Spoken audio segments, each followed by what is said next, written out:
एक समय की बात है। एक घने जंगल में सिंह शेर और पोपट तोता रहते थे। दोनों अलग अलग प्रजातियों के होने के बावजूद गहरे दोस्त थे।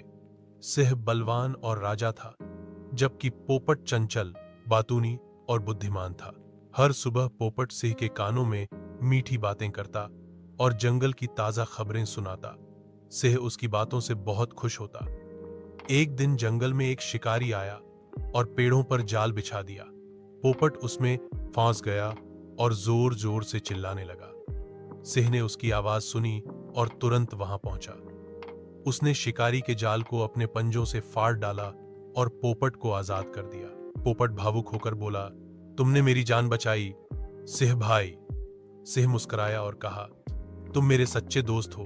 तुम्हारे बिना ये जंगल अधूरा लगता है।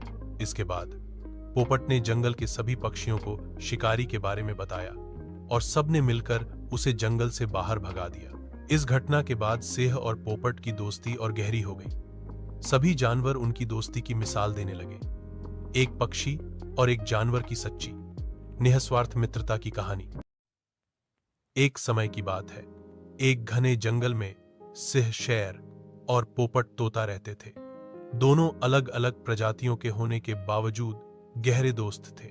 सिंह बलवान और राजा था, जबकि पोपट चंचल, बातूनी और बुद्धिमान था।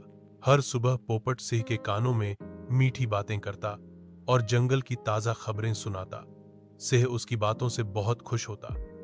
एक दिन जंगल में एक शिकारी आया और पेड़ों पर जाल बिछा दिया।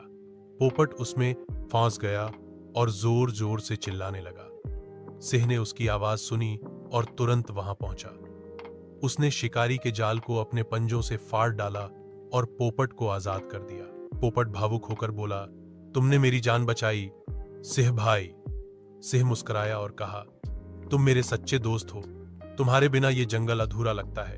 इसके बाद पोपट ने जंगल के सभी पक्षियों को शिकारी के बारे में बताया और सबने मिलकर उसे जंगल से बाहर भगा दिया। इस घटना के बाद सिंह और पोपट की दोस्ती और गहरी हो गई। सभी जानवर उनकी दोस्ती की मिसाल देने लगे। एक पक्षी और एक जानवर की सच्ची, निस्वार्थ मित्रता की कहानी।